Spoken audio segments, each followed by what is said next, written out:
Hey, everybody. Guess what time it is? Actually, you don't have to guess. You know what time it is. It is Tuesday. It's Star Trek Tuesday. It's time for the main viewer. There's so much news to get into. We can't even introduce ourselves, but we're going to do it anyway. Right after we tell you what the big news is, Star Trek Section 31. They've been talking about it. By they, I mean the Star Trek people have been talking about it for so long, so often. We've been talking about it even more. But there's a twist. It's a movie. It's a movie event, not just a series. Is it a movie preceding a series? Is it a standalone movie? Is it going to have sequels? We're going to tell you everything we know, which is a lot. And of course, you may have heard the other big news, Galaxy Quest. What? A Galaxy Quest series has been announced also today, and it's just hiding in the news behind this deluge of Section 31. There's another huge announcement. That announcement is that John Lutton is here of To Proudly Go. What's up, John? Hey guys, how are you tonight? I'm feeling Awesome. good. Listen, if I was going to pick a day, it was the day that every single news story broke. I know. About right. Yeah, well, we're glad you did. We're glad you did, because I don't know if I can keep up with all this. Muhammad can. He's a pro. Oh, Dr. Muhammad Noor is here, everybody. Hello, pleasure to be on Virtual Trek God's the main viewer. You know what I think it is in terms of Section 31 is we waited so long for Star Trek 4 that now they just numbered it 31. Excellent. I thought you were going to say that we waited so long for it. We're all going to be 31 years old by the time this thing comes out. That's it. Gosh. Melissa Longo is also here. Boy, oh, and the shirt that Muhammad is wearing was made by Melissa Longo. It's on the introvertedrepublic.com. How you doing, Melissa?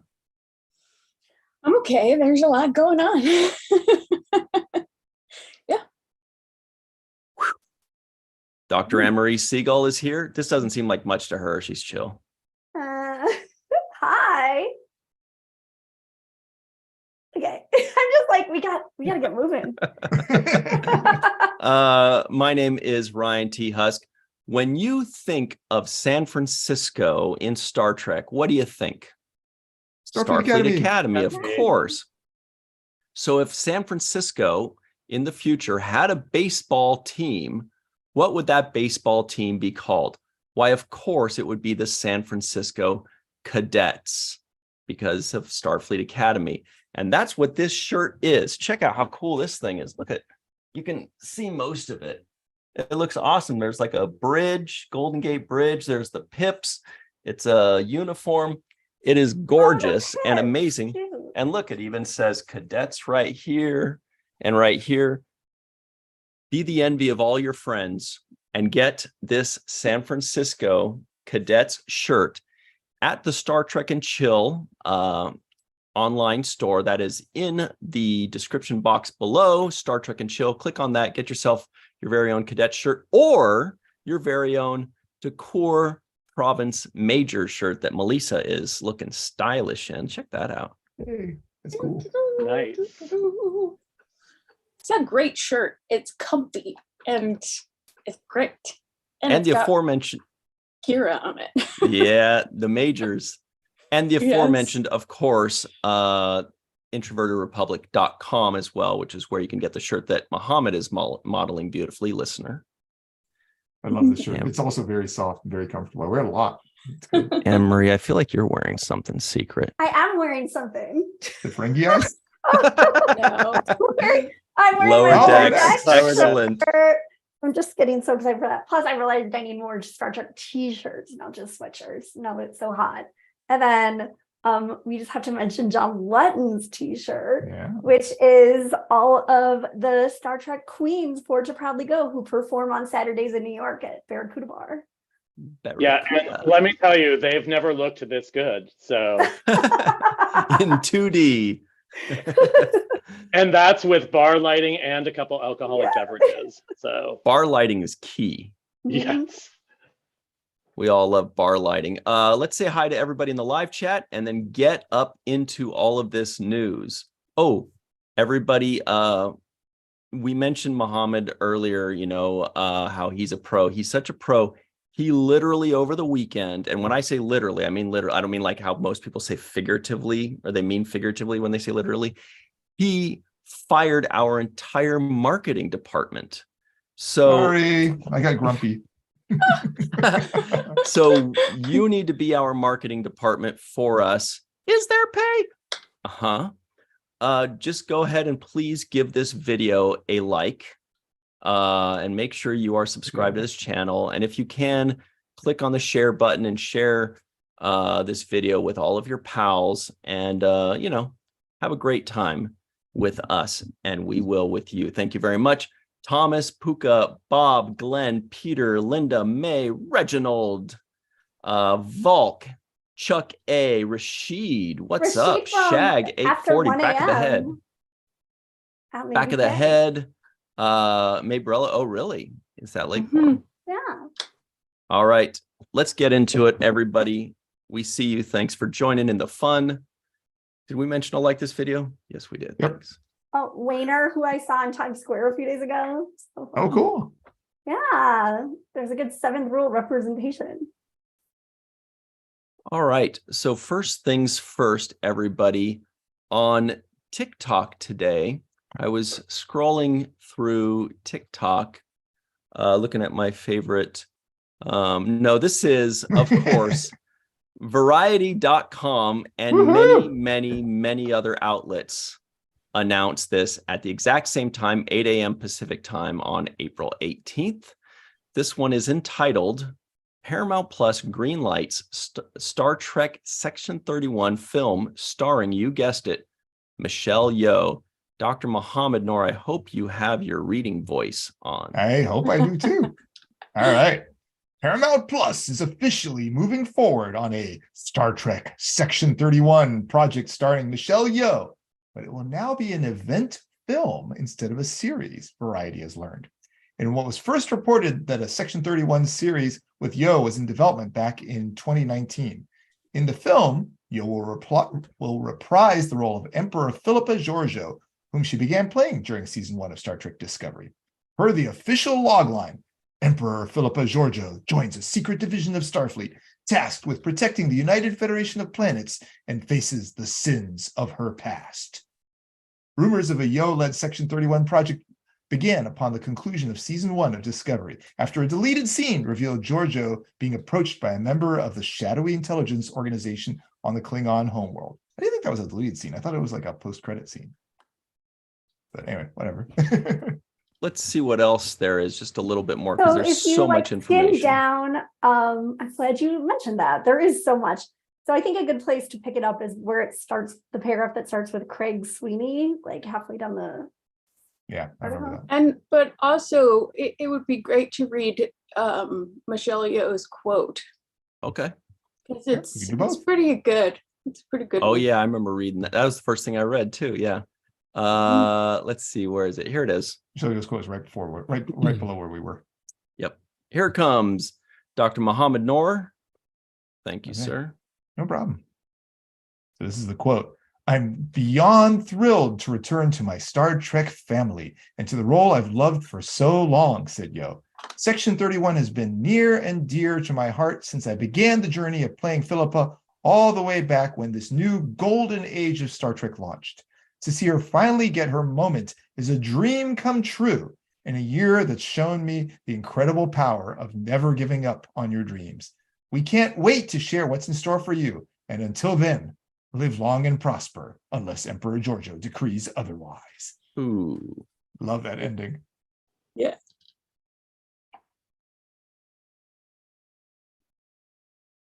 You want to hit this part? Sure, the Craig Sweeney part. Yeah, please. Okay, yeah.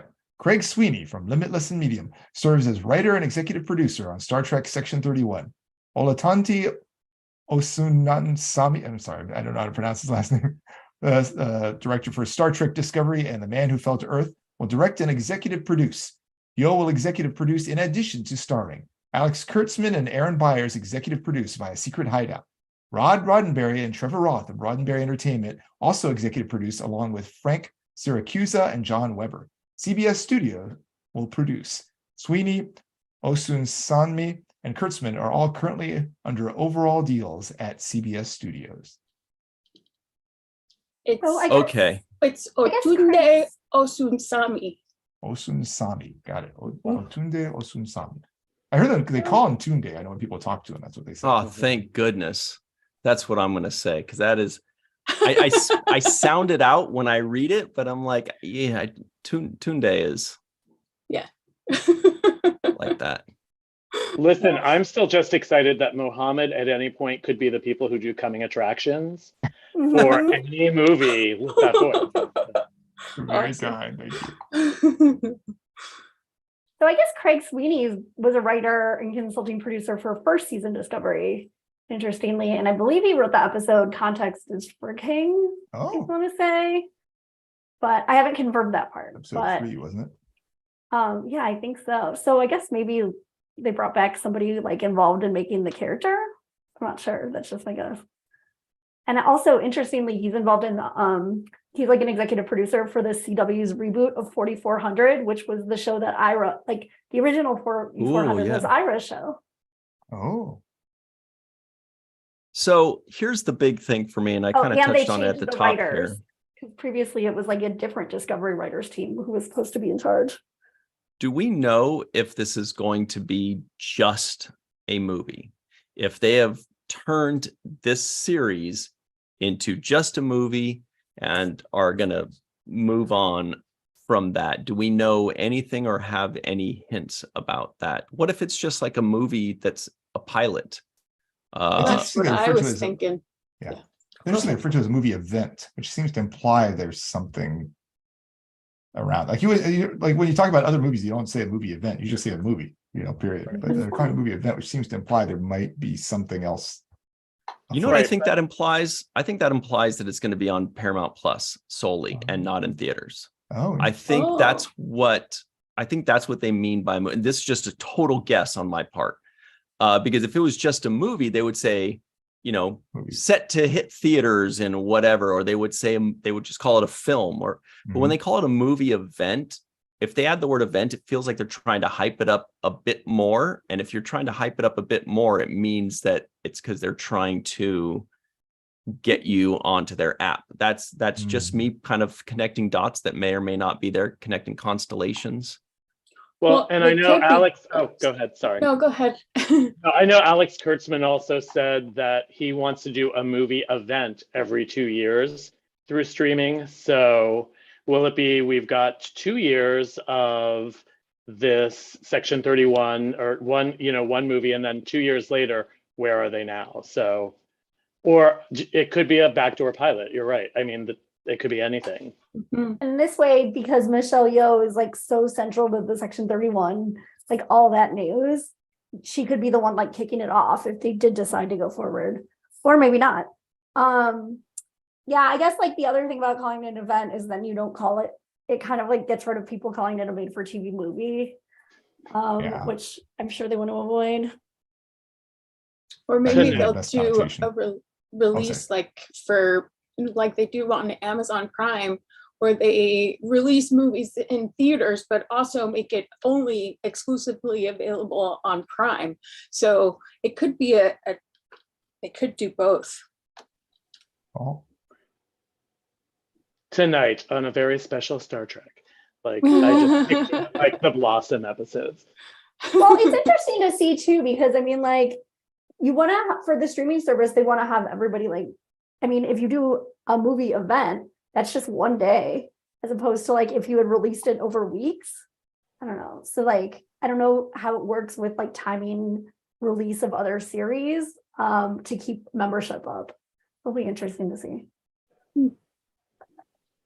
That's really interesting. I think we know how to get the answer to the. Oh, wait, hang on. Back of the head of Screen Rant, our good buddy John Orkula says it's an event in that it's the first Star Trek movie made for Paramount Plus. Okay, that's cool. Oh, okay. Here's the other question. Too many questions. Not enough answers. But here's the second question on my mind. Is this Star Trek 14? Absolutely not in Or the Kelvin are- timeline. I don't think so. Oh, I guess we think, don't know. Maybe. Okay, I think they're but only calling the movies I've seen other people like remarking about this. Like Right, but everybody's guessed is the movies that come out in theaters will be like the blockbuster movies in theaters will be numbered. Oh, I see. Because then I'm thinking like, oh, or are they going to go the Star Wars and everybody else route, which is for everybody at home, Star Wars is another franchise. Don't worry about it too much.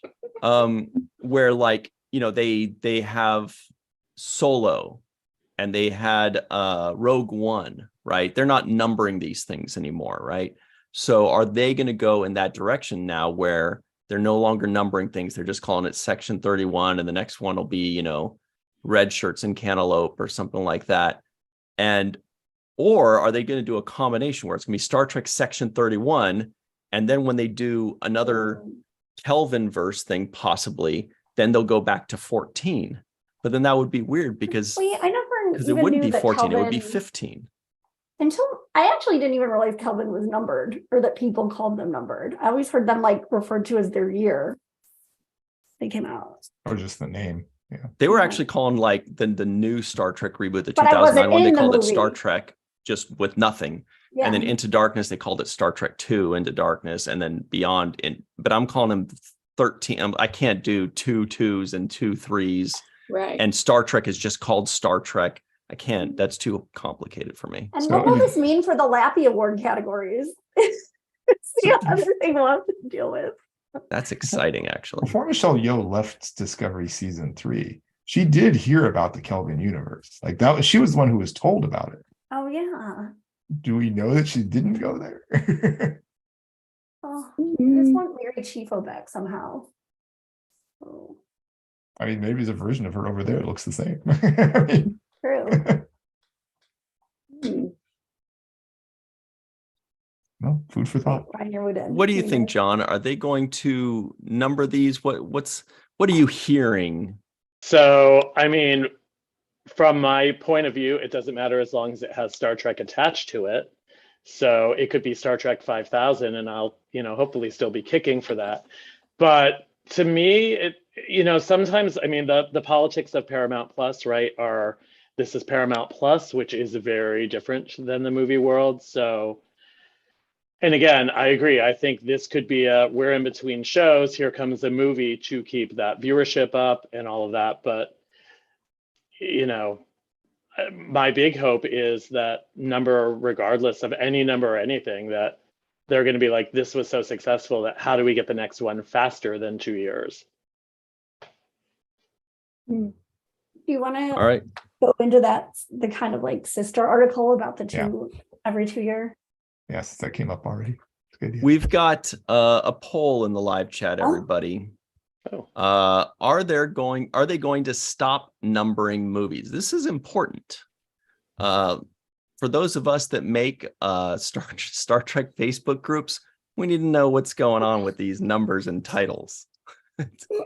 So the options are yes, there will be no more numbers, or no, this will be Star Trek 14, and then the Kelvin one, if they do a fourth one of those, will be Star Trek 15 or 4, maybe they'll call it. That would just blow my brain.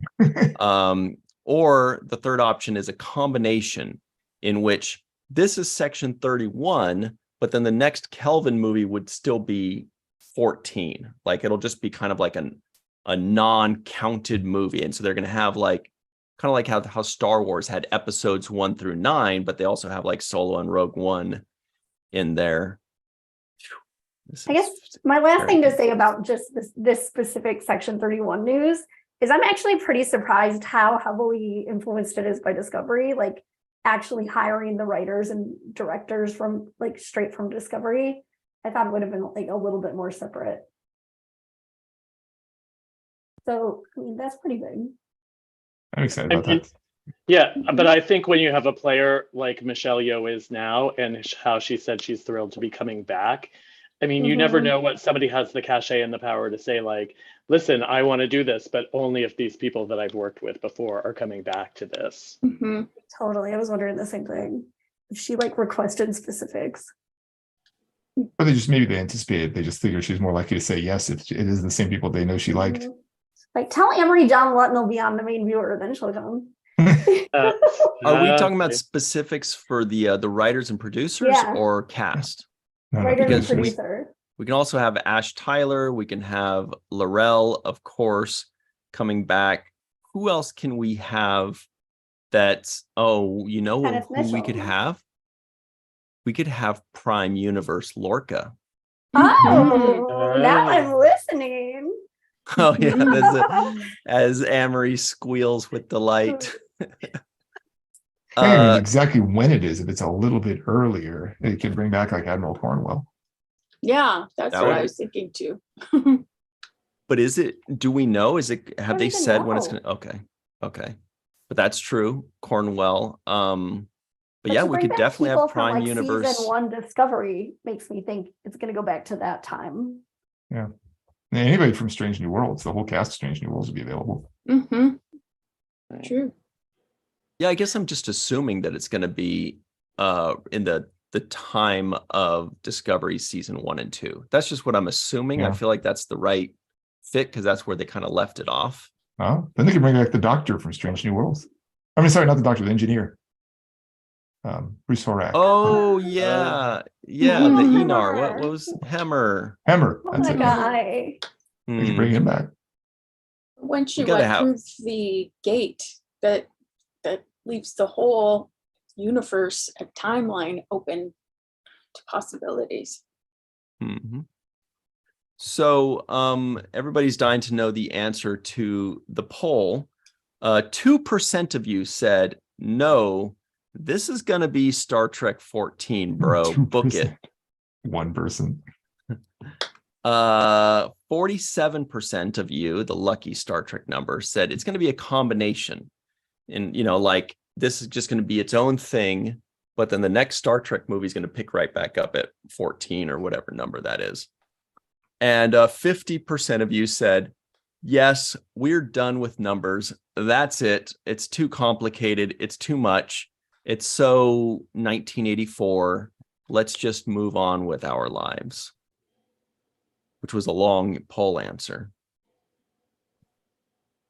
All right. So the next item up for bid, Dr. Mohammed Noor, is from our pals at the Hollywood Reporter, right? Ooh. Let me pull that up. I've seen a lot of report on- franchises that have movies that don't have numbers, like James Bond. They're not numbered. It's just Great here's point. the name. It's just better to not have numbers anymore at this point. Yeah. Actually, here's another question. Are they shooting this very likely in Toronto, right? My guess is, but what I Yeah. really want to know is, I'm so curious how long the shoot would be compared to season shoots, because it'll still be like a few episodes worth. I just think Yeah, the whole quite a thing's few months. fascinating. Yeah. All right, Mohammed, let's see if we can get a few more answers here, if we could, please. Really. Set course for phase 2. The next chapter of Alex Kurtzman's Star Trek franchise at Paramount Plus is beginning to come into focus. On Tuesday, the Paramount Global-backed streamer announced that its long gestating Section 31 series will indeed be a movie that brings newly minted Oscar winner Michelle Yeoh back on board with a feature film, rather than what was originally intended to be a spin-off of Discovery, which reignited Star Trek for the conglomerate. Sources say Kurtzman, whose secret hideout captains the Trek franchise under a 9-figure overall deal with producers CBS Studios, began making plans to convert Section 31 into a tentpole feature film for the platform last summer, as insiders were nervous about oversaturating the iconic property. The idea to shift to tentpoles kicked in after Kurtzman, sources say, saw Everything Everywhere All at Once and realized the role would likely earn Yeoh an Oscar. Who's seen that movie?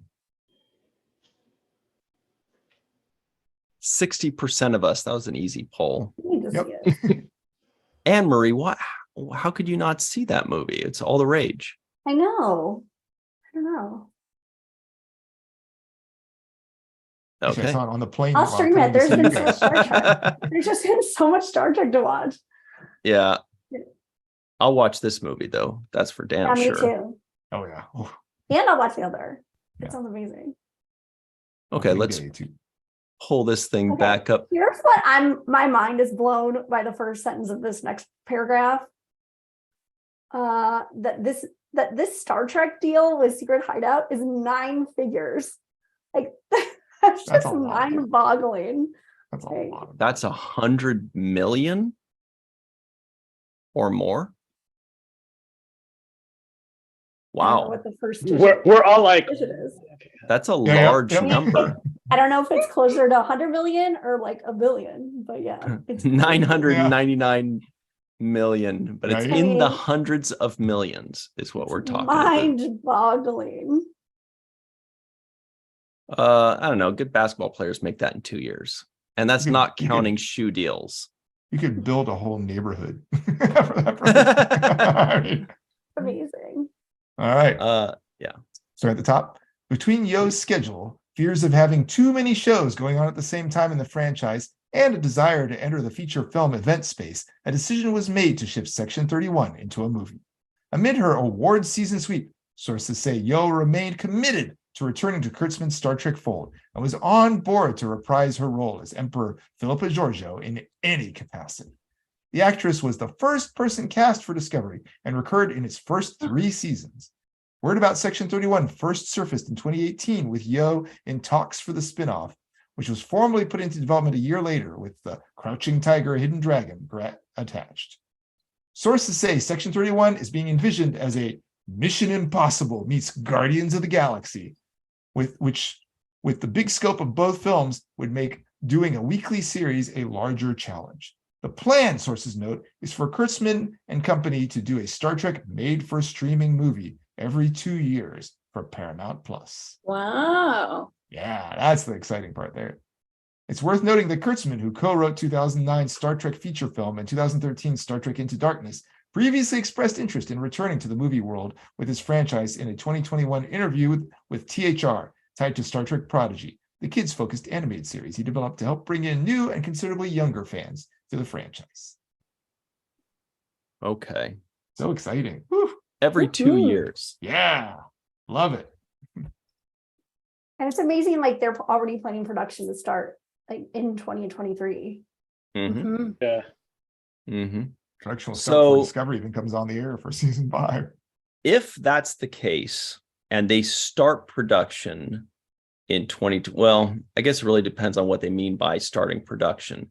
Does it mean they start pre-production in December? Right. Or does Right. do they mean that they're starting principal photography in September? Right. Because that gives you 2 different years where it'll come out, right? If they're actually shooting in the fall and winter, it might come out, around the holidays of next year, 2024. If they're kind of doing the longer haul, it'll be a summer blockbuster of 2025. Are we Also, really in do they 2025 just- now? Jeez. Yeah. Well, I guess that We're in would the depend on future. how far along their script is too. Yeah, that's Are what I they was just still in the process of laying out the outline, or do they have a kind of a working script already? But they haven't. I would guess. said. Yeah, I would guess, and this is again just a guess on my part. I would guess the script is done. Oh, The script is done. Maybe they'll do another pass, but I mean, you need to have that script done well before you start Mhm. shooting anything, because you need to get locations, you need to build sets, you need to do, like, there's a lot to do. So that script is either locked or pretty damn close to it, is my guess. Or hope if they're going so. to make changes, then that's just going to delay it. I hope so. Given the writer's strike is a possibility coming up soon. So That's hopefully a Right. good that- point. Right. Yeah, so get that Right. thing finished quick. Like, otherwise, they're like, Probably we just need to TNG write one more repeat. page, and then we're all set. And they're like, well, we got a Right. strike. Right. No, but I guess it's all shades of gray. Ugh.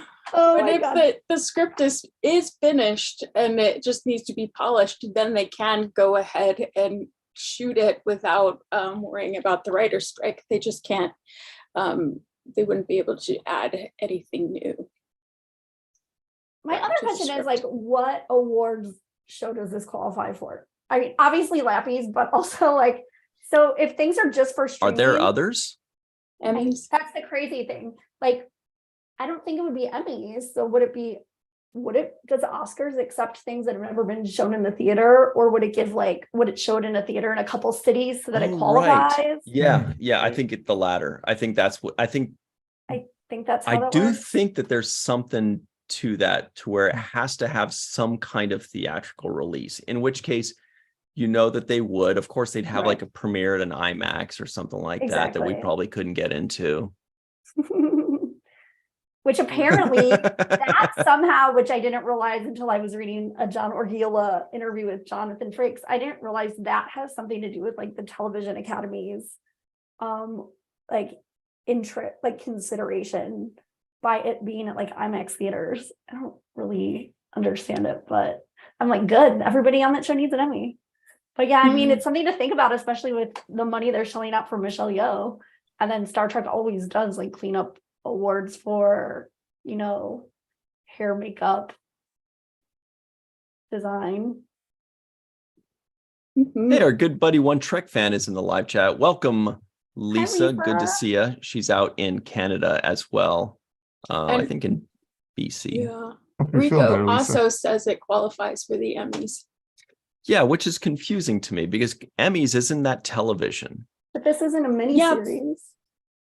But they have included made for TV movies in the Emmys before, right? Interesting. Because they would have aired on television, so that would be the medium that they're going through.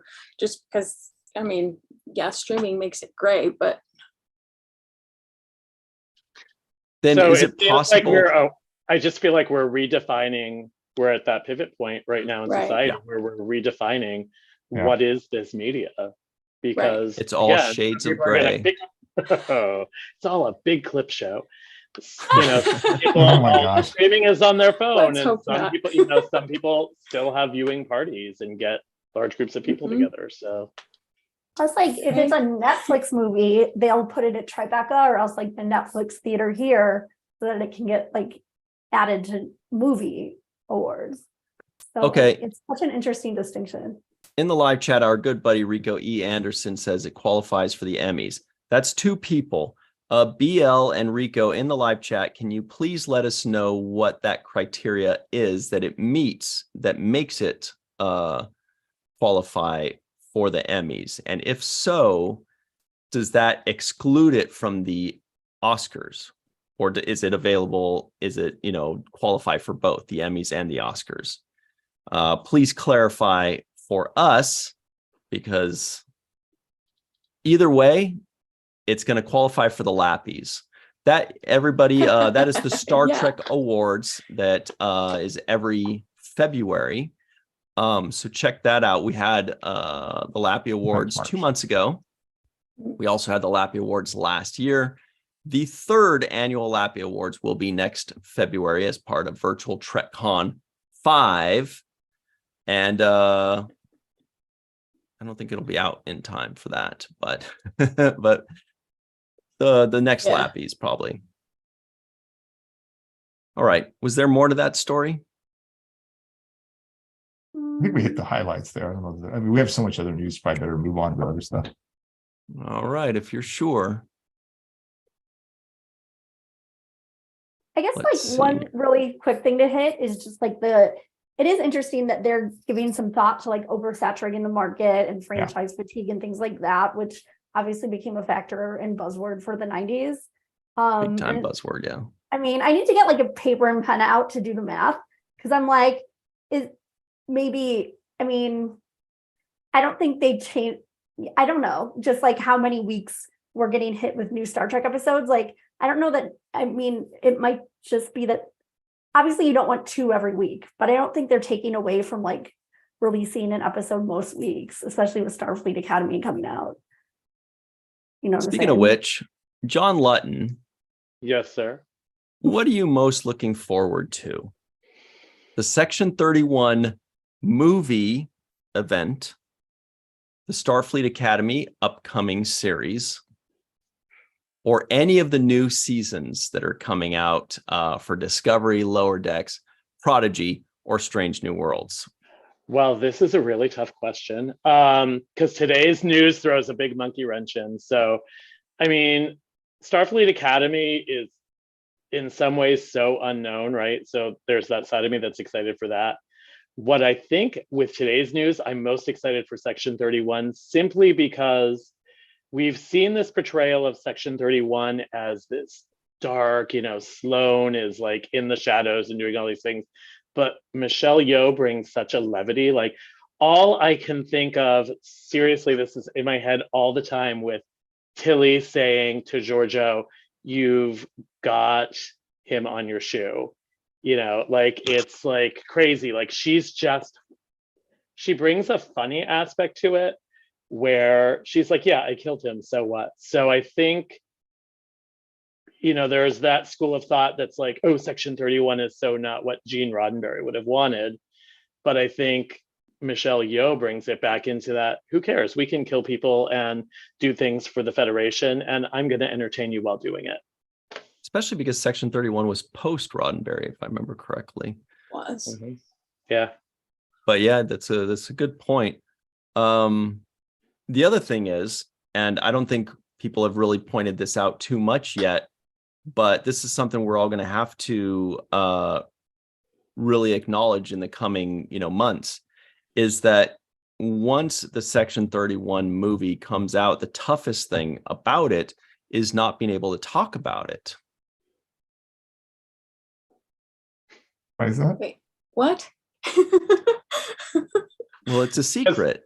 Oh, I see. The first rule of Everybody. Section 31 is Yeah. to never discuss Section 31. I see. We'll all be like, hey, did you watch the Section 31 movie? No. I thought you were playing where you get a copy early. I was like, wait, what? Are you gonna see it early? You can't say anything about it. Yeah, so I mean that's going to be the tough thing that we're all going to. Right now it's okay because it's all theoretical, but yeah it's going to be tough. Speaking of going to be tough, actually, John, you got to hop off in just a moment here. We really appreciate you hanging out with us. Can you please tell us about To Proudly Go before you go? Sometimes I proudly wear one of their shirts. Anne-Marie is always John singing their made it for praises you. as well. Actually, Thank you, John. It fits me beautifully and it makes me feel cooler than I am. You are so cool already. Do not worry. But my little kitchen t-shirt shop that goes all the time. So To Proudly Go, we've been around now for 2 years, which is hard to believe. We are a New York-based 501c3 nonprofit organization. So donations are tax deductible when people come to the shows. But we're dedicated to creating safe and supportive spaces through the use of public events, and we celebrate science fiction. We promote the LGBTQIA+ community, and we really try to connect scientific discovery and education to empower and foster a kinder, a better world. And we hear it all the time that Star Trek was a lot of queer folks' first introduction to a world that was accepting and inclusive, and it just resonates so much for some reason. And it's really amazing to do these events. I get to see Anne-Marie on Saturday nights when her ankle permits. Yeah. And, we currently do Saturday viewing parties. We're finishing up Picard this week, taking a little break.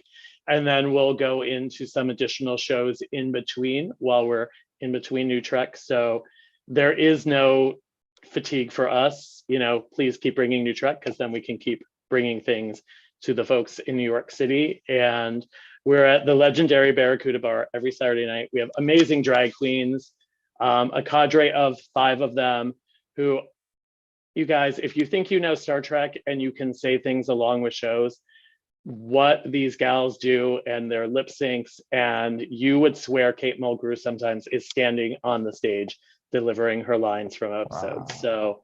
So it's been an amazing blast. We love to partner with charities.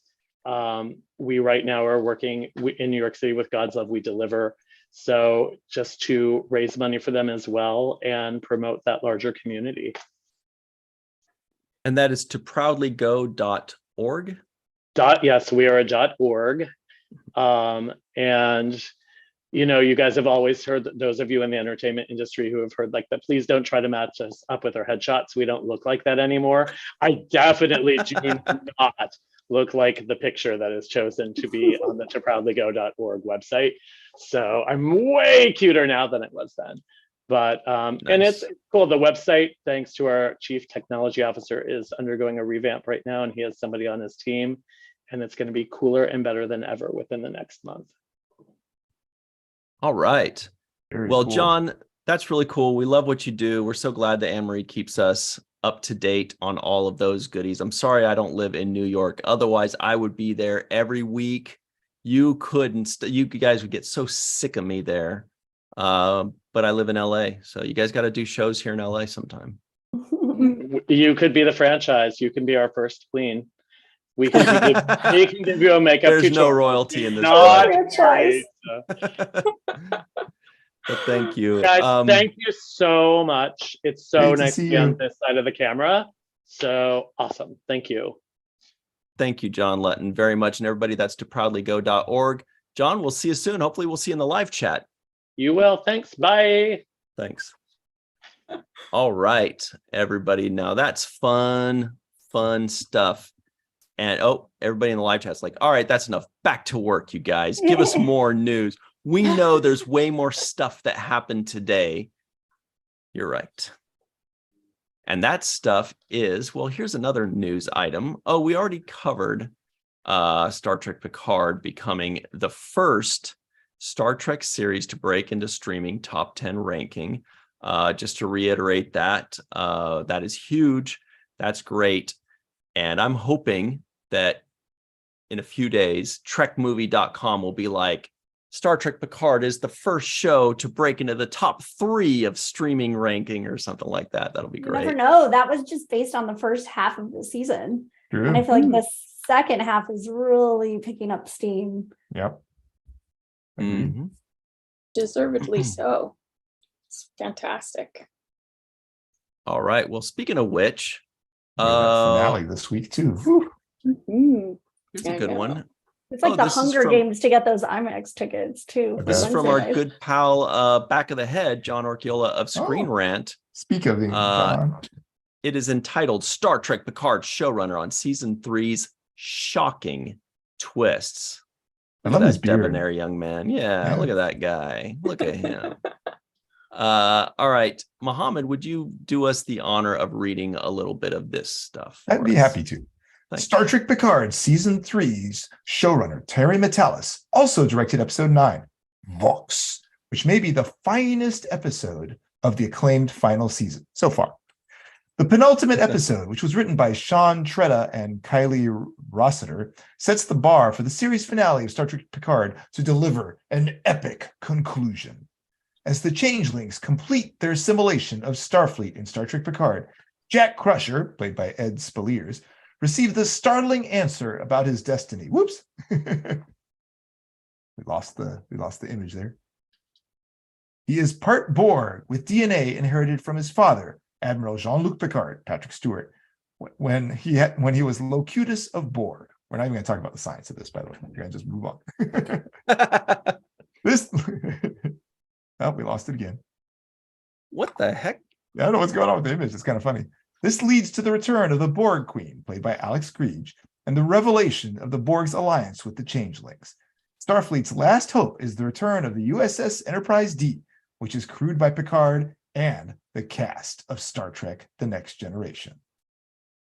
Massive Let's flashback. continue a bit more here. Sure. Screen Rant had the pleasure of interviewing Terry Matalas, who answered our burning questions about Jack Crusher's status as Vox of Borg and the return of TNG's beloved USS Enterprise D.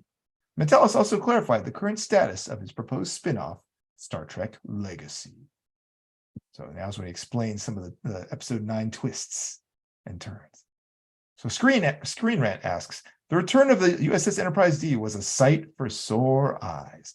What was involved in resurrecting the D and recreating it perfectly, including the carpet? Terry Matalas, it was an incredibly involved process that spanned 4 months. Dave Blass and Liz Kloshowski, I'm not sure how you pronounce that, lived and breathed that set on top of building all of our other sets for the season. It meant bringing back Trek legends Mike and Denise Okuda to make sure it was 100% accurate. We had to get it right. It was a tremendous labor of love. Screen Rant asks, do Worf's comments about that what happened to Enterprise E was, quote, not my fault, confirm he was captain of the Enterprise at one point? Terry Metalis responds, it does, but I wanted to leave its exact fate open for someone to tell that story. It's more fun that way, better left to the audience's imagination. What do you mean it wasn't his fault? Was it an accident, a mission gone wrong? The possibilities are endless. Screen Rant asks, some DS9 fans may be a bit disappointed that the Pa-Wraith theory didn't come true in favor of the Locutus theory being right. Was a deeper dive into DS9's mythology for Jack's story ever in play? Or was he always the scion of the Borg? Terry Metalis responds, no, it was always a story about legacy, about what we pass on, about parents and children. Pa-Wraiths are neat, but that would have come out of nowhere. There's nothing organic about the story we were telling to suggest that other than a connection to DS9 with the changelings. So back to Screen Rant. Jack Crusher's revealed that he's Vox, the son of Locutus and the Borg Queen, as well as Jean-Luc and Beverly, ingeniously follows up The Best of Both Worlds and Star Trek First Contact. What was your thought process in using Jack as a sequel to TNG's best-loved Borg stories?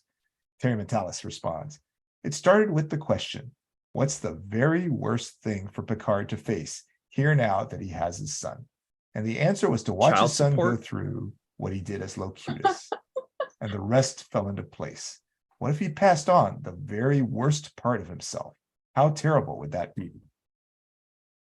Screen Rant asks, can you nail down Jack's powers a bit more? The Borg Queen said he's Vox, the voice, instead of a spokesman for the Borg like Locutus. What does that mean, and how does it factor into Jack's ability to jump into and control others? Terry Metalis replies, Jack is a kind of evolution, like a controlling Borg transmitter gene. Again, we're not going to talk about the science here.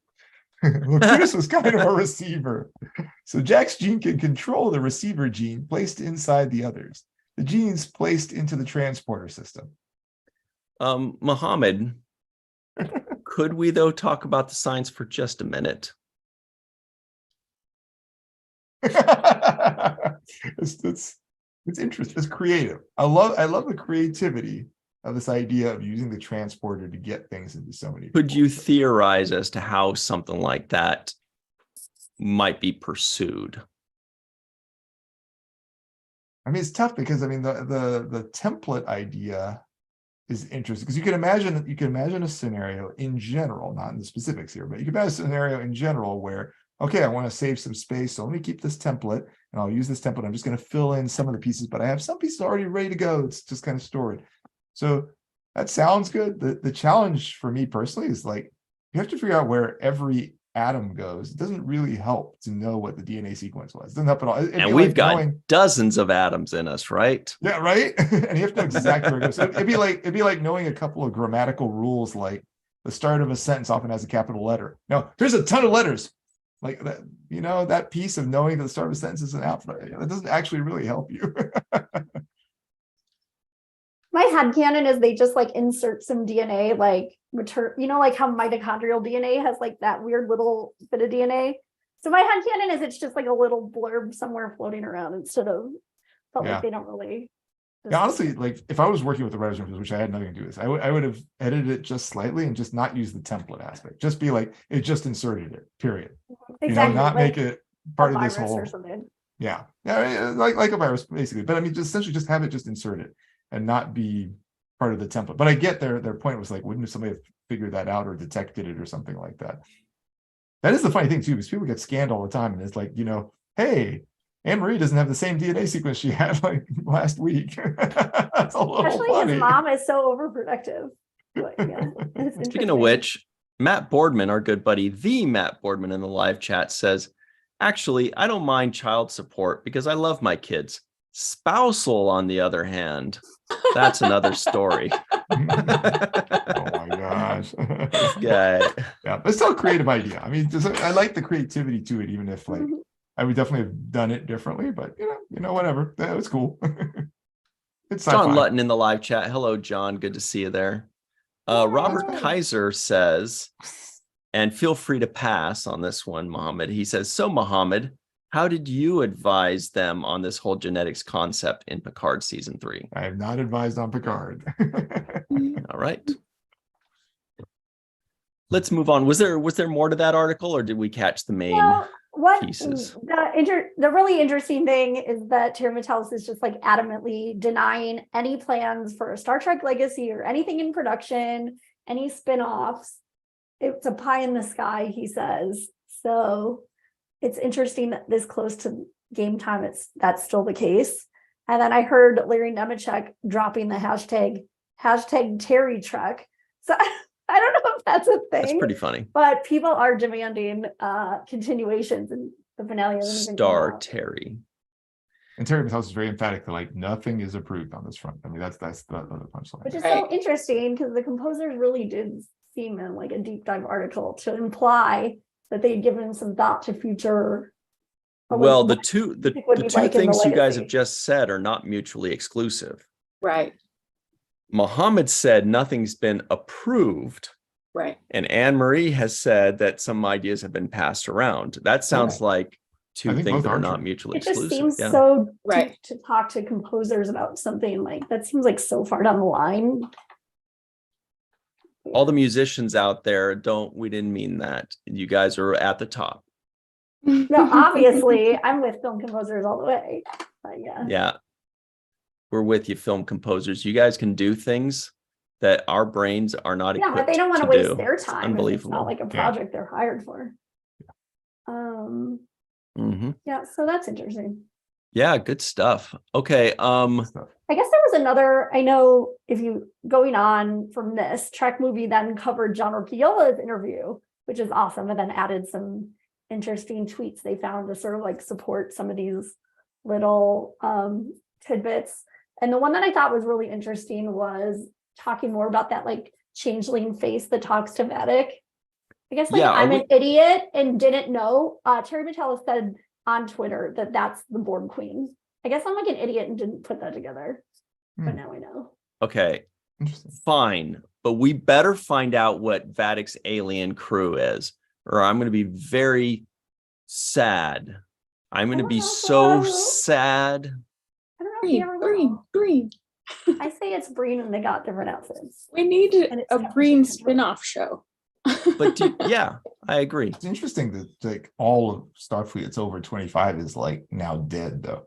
That's kind of extreme. Like maybe you don't know if they put them in, holding cells and what have you, and how many people were on the planet that That's weren't true. assimilated.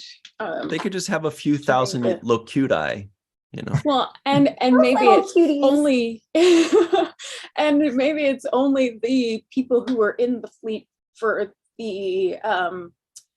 the Frontier Day celebration, because true. the, That did seem like that was the whole fleet, but yeah, that's true. No, the reason I was thinking it wasn't just from what we saw, but there's the clip from next time where 7 of 9 says something like we're all that's left of Starfleet or something along those lines. Like, oh, there was and it's not a spoiler, it's in one of those Star Trek Or maybe Paramount it's Plus like the clips. only ship that's not like controlled. I don't know. right. Or yeah, but They they all Their can ship is probably controlled because she's not with undo. They're going to figure Oh, out a yeah. way to undo it, you know. So even if Right. they're down to 3 people and everybody else is Borg, they can figure out a way to undo it or something like that. All the Vox people, but I mean, it's a problem. It'll fix itself in like 30 years because they'll all grow up. So it's not a Oh permanent my god, hilarious. problem. Chuck A says the face is Dirk Benedict from the A-Team. Good knowledge, Chuck A. Very good. Face. I used to like Face, but he was the most boring guy. I wanted to like him, but he was the most boring guy. It was a little bit. Yeah. So that Maybe was this like, was look, the Nick it's Jr. Murdoch. promo. I don't know what that means. It was a really good advertising campaign on Nick Jr. I never saw Nickelodeon until Prodigy. What about Avatar: The Last Airbender? You saw that? Oh, is that First- Nickelodeon? Anyway, you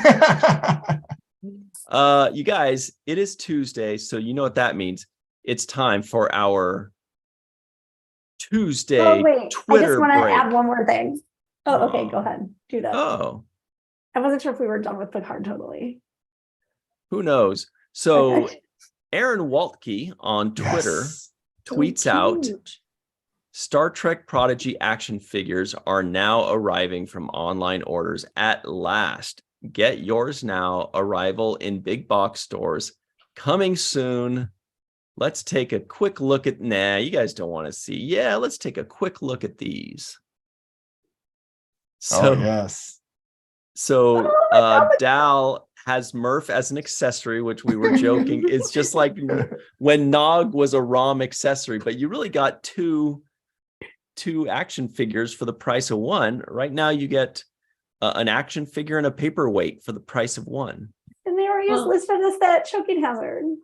Yeah. Oh my God, he is a choking hazard right there. Oh, Not for children under 3 years. And then we've got Gwendala. Boy, they're really getting good at So good. included. making the faces look like, because remember how like toys back in the day, the faces didn't look anything like the characters. Oh, yeah. Just looked like Funny. Ken dolls or Mhm. something. These are pretty, well, he's Does Doll have the Pretty head good. tail? Oh, good Probably. question. I think it's in the back. Yeah, Yeah, I that's think right. I it's- wasn't sure if it's right there. there. It's just missing. Yeah. It's And, right by his neck. and we also have Jankum Pog right here, looking rotund Oh, as ever. he's so cute. Oh, Oh, not that and kinda cute, but Zero. he's cute. Hero.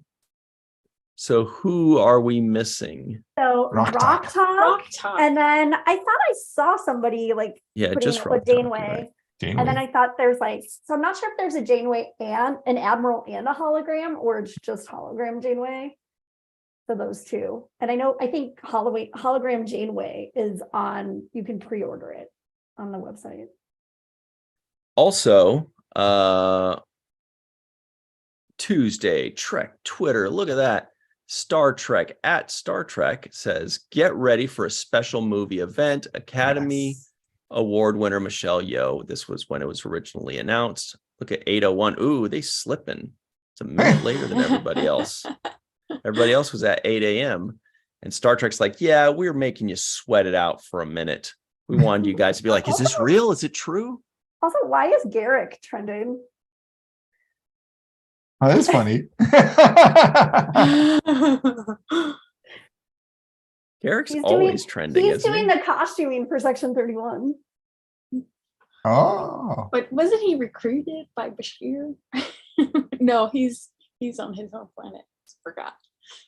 I clicked on it and the first thing I see is somebody tweeting, why is Garrick trending and why is it all porn? So you see, this is why I'm glad that I turned away before I checked. Wow. guys, I think- Amory, was it you that asked about Garrick? I think you knew, and that's why you were trying to get us in trouble. That's I closed out hilarious. that tab. Now I wanna Thank you very see. much. Derek Bourne. All right. Also, Terry Metalis tweets this out, which is pretty cool. Terry Metalis, you may have heard of him. Cool guy. Star Trek Picard Oh. EXO 1/6 scale museum grade It figure. looks Wow. so like Wow. him.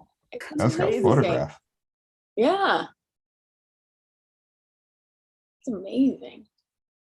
That is- Wow. Ooh, he's got a little phaser too. Do you think they'll sell like the jacket and pants and stuff like that just at full scale?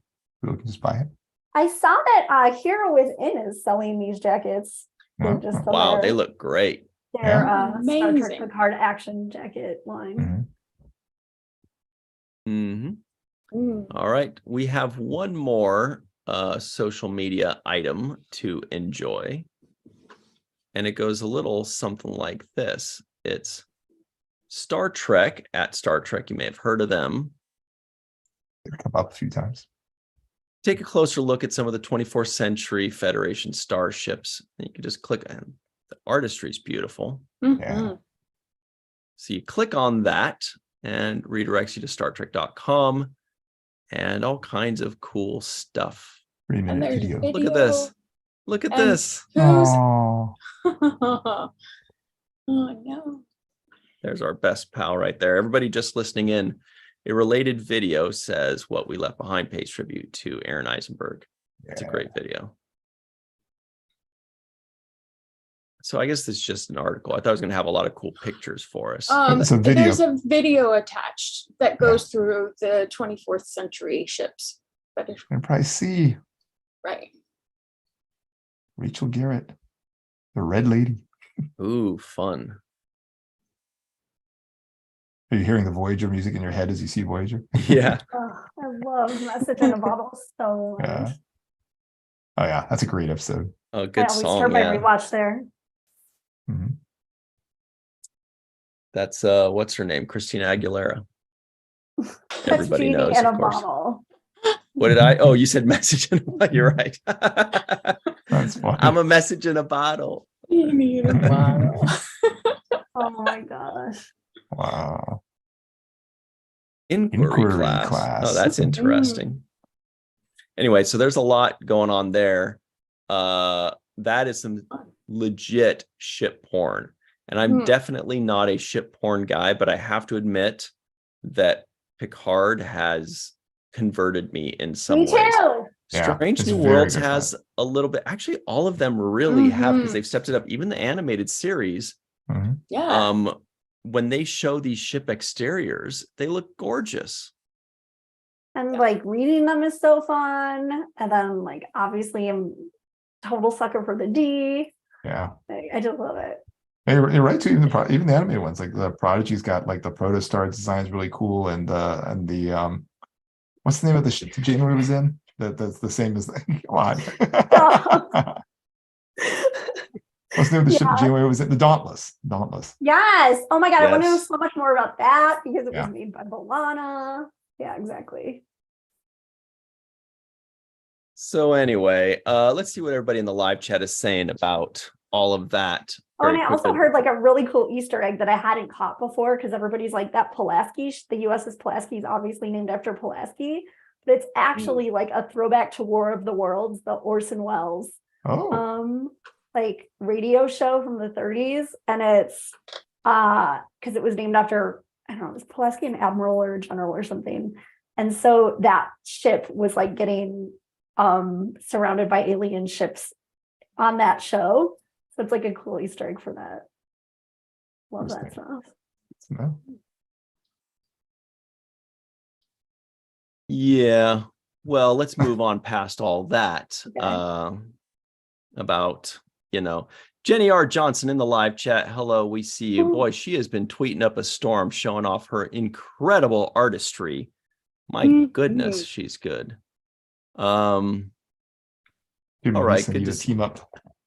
Yep, that's what I'd like to see. Art power. You guys Sounds like a Um, person. yeah. Get JR Art Poole in power. there too. Got other folks, all the other artists in there too. Mhm. Matt Boardman's got some artistic skills. Actually, everybody, this is a Matt Boardman creation here. How he was able to get Phenomenal.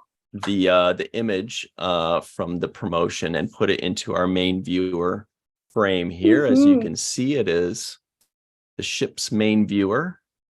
Very cool. Thank you to the Matt Boardman for whipping that up. What it is that Star Trek calls him up a few days in advance, and they're like, "Hey, Matt, we're going to be announcing this thing. When do you think would be a good time to do it?" And he's like, "Well, I think 8 a.m. Pacific time's a good time." And they write it down. And then he's like, "You want me to, draw something up to help people promote?" And they said, "Yeah, please do." That's kind of how it goes. There was a development in the Seventh Rule live chat last night, not to go on a tangent, but everybody noticed you started calling him the Matt Boardman. So now everybody in the live chat calls him the Matt Boardman. Oh, good. Yeah. Well, we don't know any other Matt Boardmans, do we? Yeah, but he's the Matt Boardman because he's like VFX genius. Yep. Do you want to Whenever go we hear on? Neil Akasaka, we're like, Akasaka. Yeah. I like it when Sirach does it, but he delays it for a second. Yes. He says so then I don't think he's going to say it. And then he goes, Akasaka, and throws me off. It's very fun. We keep each other on our toes. What joy. We want to go on to the Jonathan Frakes interview. I think that sounds great, but as long as it's not from trekmovie.com. Well, no, because the segue is you can listen to the audio of this interview and more discussion on their podcast, which is called All Access. And they give Where'd a they shout get out that to name? this. they give a shout out to the Seventh Rule for planning Oh. Cisco Day and Virtual TrekCon. So we love them. Oh yeah. Mhm. So Anyway, but- this was an interview here. Can we read a little bit of this, Mohammed? Sure. This is by Anthony Pascal. Jonathan Frakes was our guest for the latest All Access Star Trek podcast. In addition to talking about directing the upcoming Strange New Worlds Lower Decks crossover, the Trek movie team got his thoughts on the final episode of Star Trek Picard and the potential Star Trek Legacy spinoff. Frakes was previously revealed that he agreed to return for season 3 when showrunner Terry Matalas pitched him on the idea while he was directing in season 2. However, it did take some convincing to get the whole gang together, particularly star Patrick Stewart, who initially vetoed any reunion. Frakes shared the story of a key lunch meeting when it all came together. Here's the quote from Frakes. Patrick, because he had made it so clear that he didn't want Picard to be a Next Generation show, Terry took Patrick and me to lunch and explained the story about Beverly having been in Doctors Without Borders and needing to be rescued. And then Picard calls his old buddy Riker, who's not having a great time in his marriage. And I think in that lunch, Patrick realized there was a good story to tell. And the word reunion is what I think was sticking in his craw. What Terry's done is each character has earned its place. So it's a reunion just by definition, but it's certainly not, let's get the gang together and sing the old songs. It's a new story. I love that. So it's only a reunion by definition, by the fact that that's exactly what it is. Yeah. But that's the only way it's a reunion. Do you want to skip down to the part that says wanted more row? Wanted more row. Hell yeah. I mean, this is your Here it favorite comes. slang. For Riker. I don't know Michelle Forbes. It was awesome in Battlestar Galactica too. Hell yeah. Wanted more Rowe holding a grudge with Shelby. This season has featured the return of a number of other recurring guest stars from the Next Generation, including Michelle Forbes as Ro Laren in Imposters. The focus in that episode was the relationship between Picard and Ro. However, the character also had a lot of history with Riker in TNG. Frakes admitted That's what they're calling it. Frakes admitted that he wished he could have played with some of that on Picard. Yeah. Frakes' quote, I did. I wish there was a moment with Riker and Ro. We did. There was a look that I think was not quite clear, but it came very much about Ro and Picard. I wish she'd been there for a couple of episodes, to be frank. Hang on Back a to the second. story. So we're talking about Ro, and Franks admits that he wished he could have played with some of that. Is that Yeah. what we're?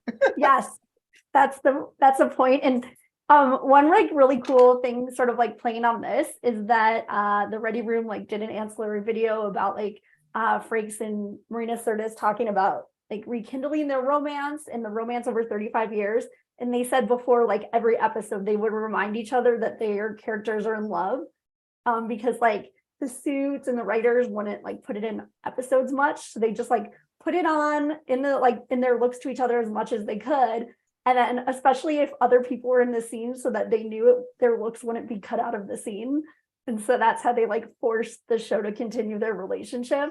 So I love that he then here mentions he tried to do a look. It's just, he's so great. You remember Love Michelle that Forbes was the main, there was a Battlestar Galactica like spin-off little movie that focused on basically what.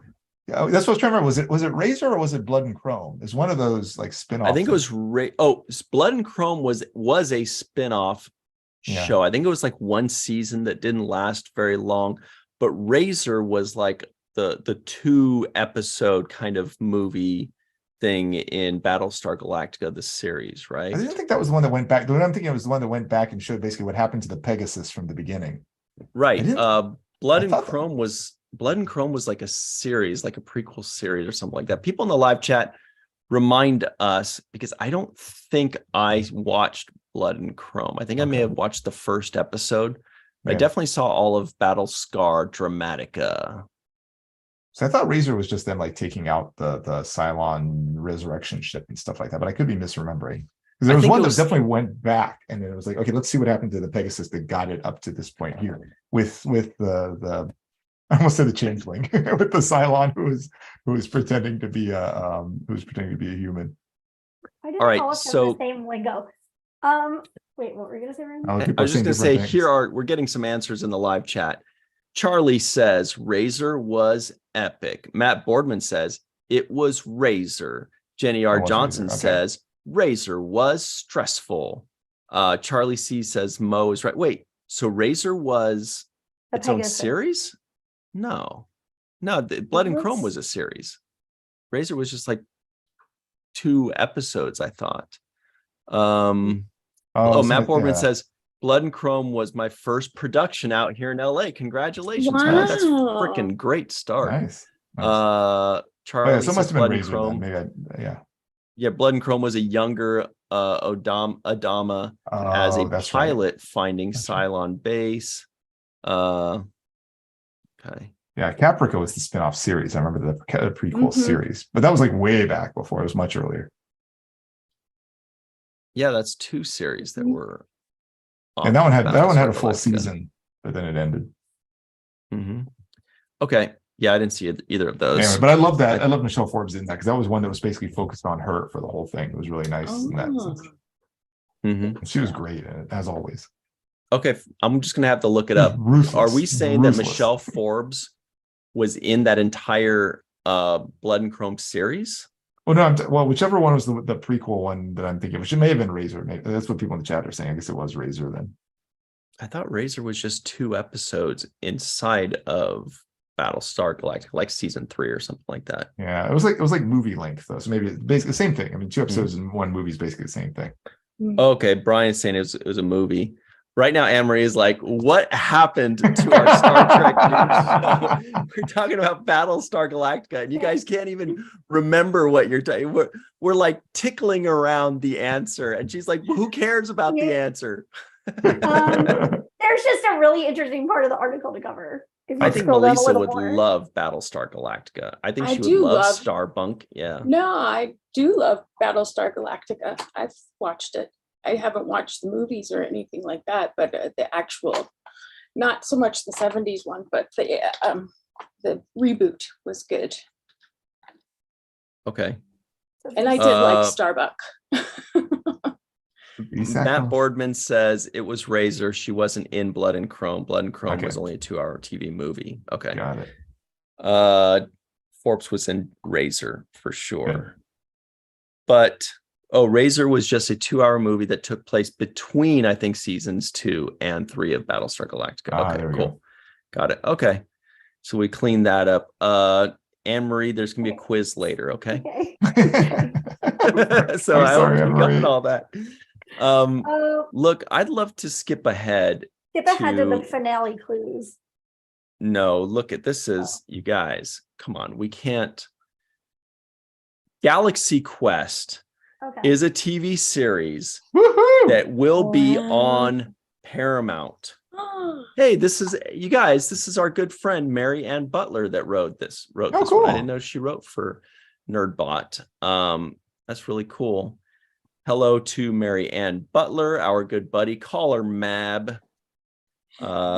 So here it is. Do you want to give us a little read here, Mohammed? Sure. Wait a minute, where is that just I think, it? is it just that one line? Yeah, I guess it is. Sure, I can read that. Never give up, never surrender. After many starts and stalls, an honest to goodness Galaxy Quest series is in the works. Reportedly, original film producer Mark Johnson from Breaking Bad is helming the project. At present, Paramount has not commented, but we're expecting a statement soon. The end. I see. Okay. It does say 1 minute read, so I guess that is the whole thing. So this is not an official statement from Paramount, although I thought I saw one, but I could be mistaken. I thought it was on the Hollywood Reporter and then Trek Movie covered it, right? I mean, maybe they're all just hearing the same report, but it's not from official StarTrek.com. We're going to have to look into that a bit further. John Lutton says, by Grabthar's hammer. The Hollywood Reporter and Variety reported it, that it's in early development stages. Yeah, I'm checking Paramount right now, and they're doing a lot of soccer. Oh, Olivier Giroud highlights. I like that. French guy. They're showing one of my favorite French. Whoa, the players. guy who's Mark Johnson, who's overseeing the project, produced Rain Man, which won an Academy Award. Interesting. Boy, And Paramount's he big worked on soccer Breaking today. Bad and Better Call Saul. That's Okay, amazing. so Paramount is tweeting about Tulsa King, which is cool. But I'm not seeing anything yet at all about Galaxy Quest. So I guess it's not an official release or statement yet. Okay, but it's happening. According to a lot of very trusted sources, it is happening, and we just don't have any details They haven't. yet. Paramount has not responded to a request for comment about these reports. Playing coy. Mhm. Paramount's playing hard to get. Oh, it's working. Clearly. All right. Well, Mohammed, do you have a trivia question for us? I do. Well, given that we're on Picard finale week, it seemed appropriate to have a Picard question. Thanks to Melissa for vetting this for me too. This is the question. It's short. Who did Picard blame for his failed semester of organic chemistry? I'll repeat the question Interesting. again. Who did Picard blame for his failed semester of organic chemistry? That's the question.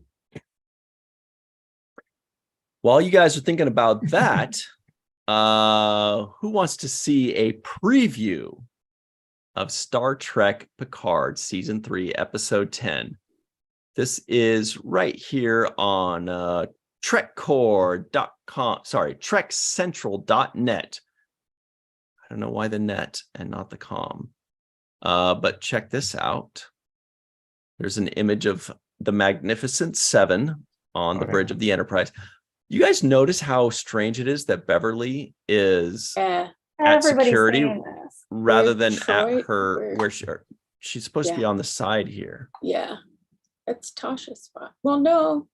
Worf's in Tasha's spot. Yeah, Worf would always be here, and if Beverly Right. was ever on the bridge, she was sitting over yonder typing away at something. I wonder, I mean, it looks better, you know, to have it looks more symmetrical Mhm. that way, but I wonder why. I wonder if it's just optics, I guess. I thought when what she was looks sitting, cooler. it was if like if like Troy wasn't sitting. Like only Generations. I thought it was like the E or whatever came after, whatever had the extra chair for her to actually sit. So that's been like a lot of discussion. Like, why didn't we they can't bring play back that the video. extra chair? Costumes are amazing.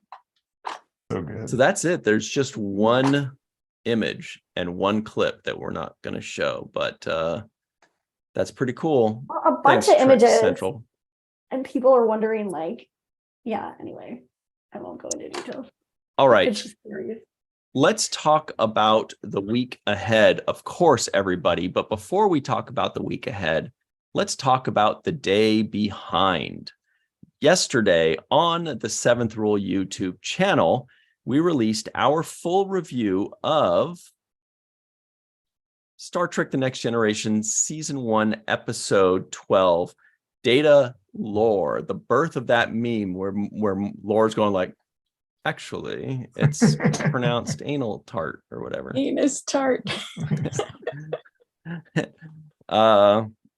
So go check that out. The full review with Denise Crosby, of course. She laughed very much on this discussion.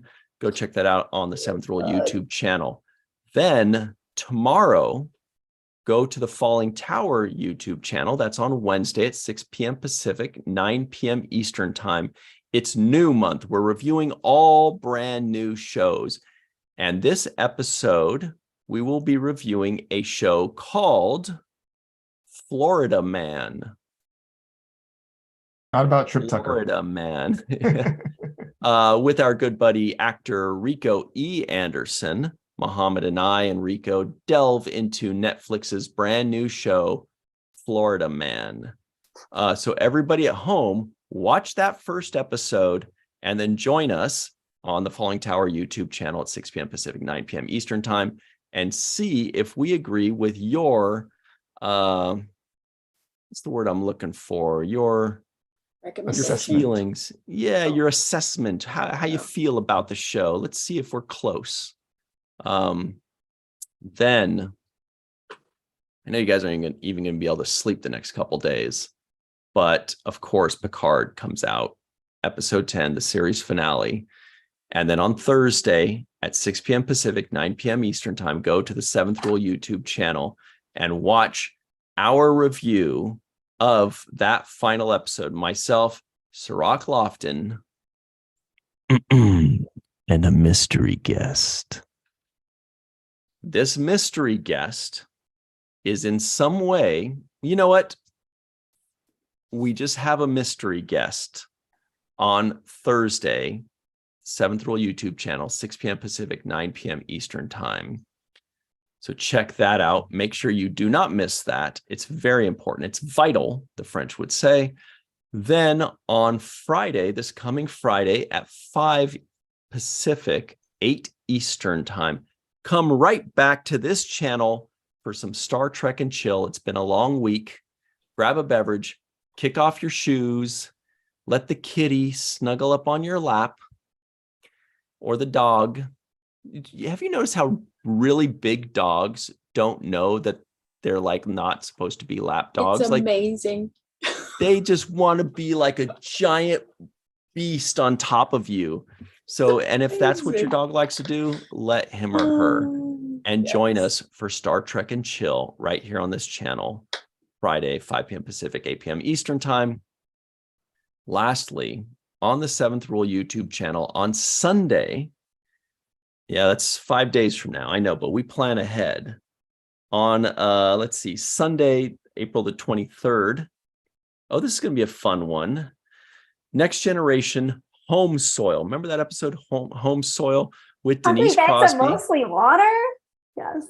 There's a lot of biology in that episode. Like, are we bags of mostly water, Muhammad? Don't tell us. Save it for the review. Dr. Muhammad Noor, evolutionary biologist, is joining us to talk about all of your biology needs. And it's going to be awesome. So join us then. That is 9 a.m. Pacific, 12 p.m. Pacific time. We totally are ugly bags of mostly water, right? We totally are. I don't know about the ugly, but at least bags of mostly water. Maybe not so hideous. That's it. Oh, and then after that, we're going to have a nice little Deep Space Nine deep dive right after that. So you could click the link just below the video and it'll just take you right to it. So you watch Next Generation, watch a little Deep Space Nine. Life is good. Muhammad, what's the answer to this trivia question? Sure. I don't know. I'll read where it came from too to help. This is from the episode The Game. So Wesley's just come back. He's talking about Boothby. So Wesley says, "Sir, what do the initials AF stand for?" Picard, AF. Wesley said he caught you carving those initials into his prized elm tree. Picard, AF. Just an acquaintance of mine. Wesley, if you meet someone whose initials you might want to carve into that elm tree, don't let her interfere with your studies. I failed organic chemistry because of AF. So Matt Boardman got it first, though Linda Andrick said it's the person who he carved his initials into the tree for. There are lots of other guesses of other very initials. Good. Too. Yeah. AF. Those were his grades that year. Yeah. Mm-hmm. Well, that's about it, right, everybody? This has been a lot of fun. Melissa Longo, can you tell everybody where they can find you online? At Melissa Longo, Malissa, on social media, and the introvertedrepublic.com is where Walking Art Made by Melissa is located. Yeah, but what if I went on that website a few months ago? Is there anything new to see? There is. Recently I put up some new original seventh rule artwork that has Sirach and Ryan and even me with figures. Yeah,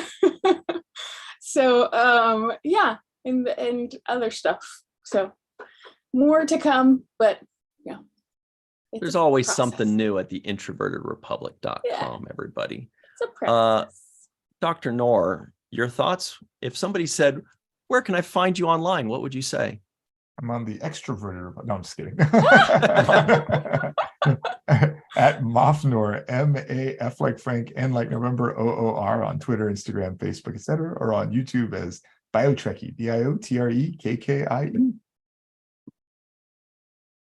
Dr. Anne-Marie Siegel, you know what's next. I'm on Twitter at Anne-Marie Siegel1. And then also you can find John Lutton and To Proudly Go at To Proudly Go on all social media. We love those people. And everybody, you can find me on Twitter if you dare. I am a terrible follow. I am a That's not terrible follow. I'm always Not just true. putting up Garrick porn. That's me. That's why he was trending. You started it. It was me. I'm gonna go. No, I better not. I was gonna say I'm gonna go see if it really is, but I'm like, why would I want to subject myself to that? But you guys can go check it out and report back to us. You can follow me on Twitter at Ryan TG Husk. That's at Ryan TG Husk, or Virtual TrekCon, Falling Tower, and the Seventh Rule on your favorite social media platform. And here. Yes. Go check out the link in the description box below to get your very own Decor Province Majors shirt. That is a gorgeous shirt. Or a San Francisco Cadets shirt, which is also gorgeous. That design is freaking amazing, everybody. Check it out. Very proud of that. That's a JJ Lendl creation. All right. That's about it. Donnie, Shag, Matt, Dave, JR, Glenn, Bird of Prey, 5, Sci-Fi Guy. Hey, what's up, Andre Kottman in Las Vegas, Nevada, Sci-Fi Guy. Chuck A, we see all of you. Linda, Robert Kaiser, get your sleep, buddy. You've earned it. Thanks, everybody, for joining us. Is that it? I think that's it. All right, everybody. And when you want to talk about Battlestar Galactica, put it on the main viewer every week. All Battlestar, all day. Cylons rise up. So